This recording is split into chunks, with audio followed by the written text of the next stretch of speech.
Falcon Heavy is set out to launch in January with Mars as its destination and Elon's very own Tesla Roadster as its payload.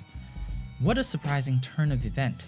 If SpaceX succeeds in doing this, it would be the first private entity ever reach Mars orbit, listed right after NASA, the Russians, the European Space Agency, as well as the ISRO, the Indian Space Research Organization. Considering the Chinese has failed in its first attempt to orbit Mars, the trip that's about to happen in January 2018 is definitely filled with challenges. However, it didn't stop Elon from being ambitious. I'm Lei, let me explain all about it in today's video. First of all, this launch is really ambitious. It wanted to achieve a lot of things at once. Two of those things particularly worth mentioning is reusing the upper stage as well as using two recovered cores as its side boosters. Oh wait, what? You don't know what side boosters are? Oh, I'm sorry. Let me explain about the rockets first. Perhaps you've seen rockets like this. This one in particular is a Falcon 9, and since 2010, versions of Falcon 9 have been launched 44 times. I don't want to jinx anything, but 2017 has been a great year for SpaceX. So far, it has performed 16 successful launches, and 3 more missions are scheduled to bring the total number of missions in 2017 to 19. This is a huge deal because SpaceX's lack of experience has been a focus of accusation by its competitors. I am really glad to see SpaceX catching up so fast. With more successful missions under its belt, SpaceX will become the obvious choice for commercial launches and hopefully military launches in the future. Some more about Falcon 9. Its purpose is obviously sending things to the outer space, mostly to the lower Earth orbit and sometimes to the geostationary transfer orbit. The rocket has 2 stages, the first stage or the booster stage and the second stage. The first stage is equipped with 9 best-of-its-kind Merlin engines, and the second stage is equipped with 1 Merlin engine. All of them serve a single purpose, which is to safely send its payload to the destination. With all the powerful Merlin engines, the latest Falcon 9 is able to send 22 metric tons of payload to the low Earth orbit and 8 tons of payload to the geostationary transfer orbit. Now that I've explained the basics of Falcon 9, I can finally go on to talk about Falcon Heavy. Remember the side boosters I mentioned earlier? Let me explain on that. In order to send heavier things to space, or to send things with the same weight further into space, SpaceX needs greater power. So obviously there are 2 ways to do that. You can either make a bigger booster for the rocket, or you just tie a bunch of boosters together. This is what Falcon Heavy is. 3 Falcon 9 boosters put together. Obviously the physics is more complicated than that, but this is all we need to know for the video. So side boosters are simply the boosters on the side of the rocket, and there you go, this is the vehicle that is going to Mars. Let me say that again.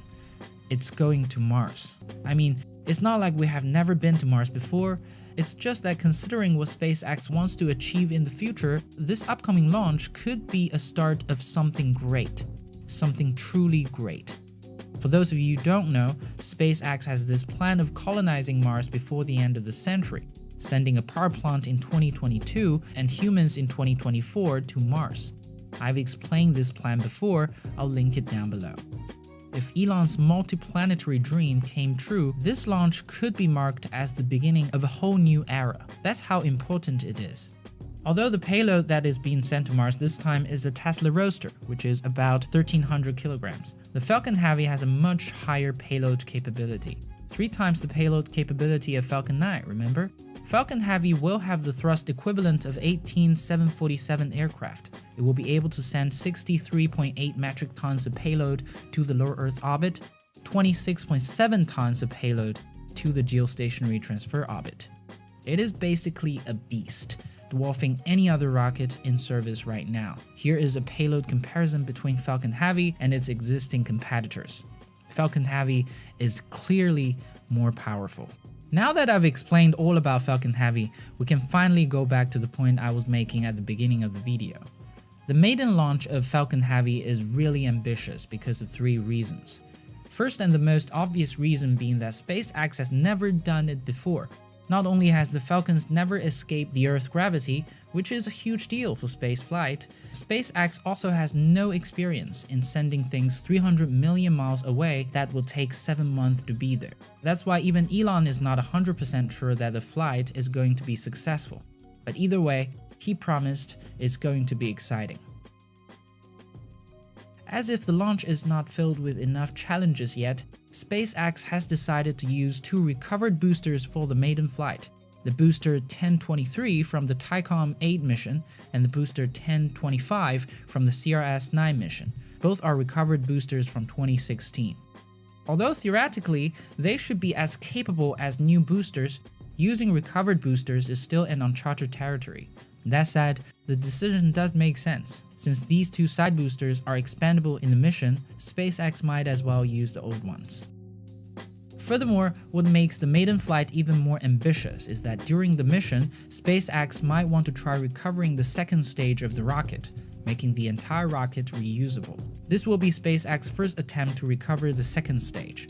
If it succeeds, it will drop the price of space missions to a lower level, making SpaceX even more competitive in the space industry.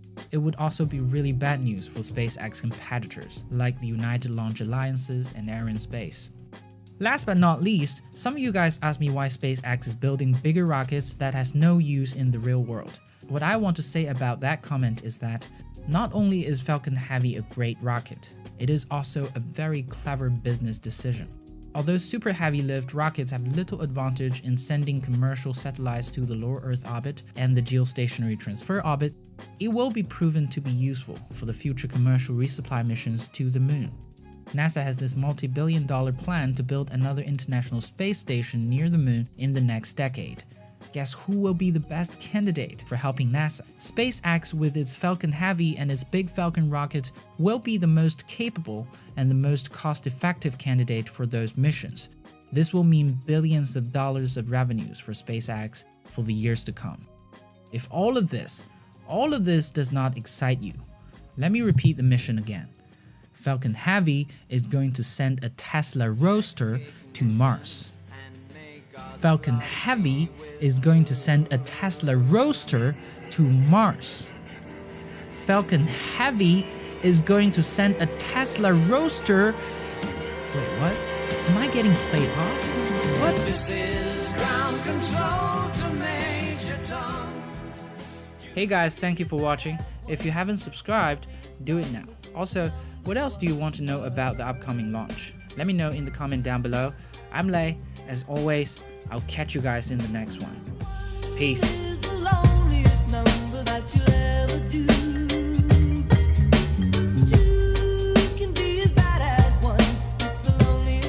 This is the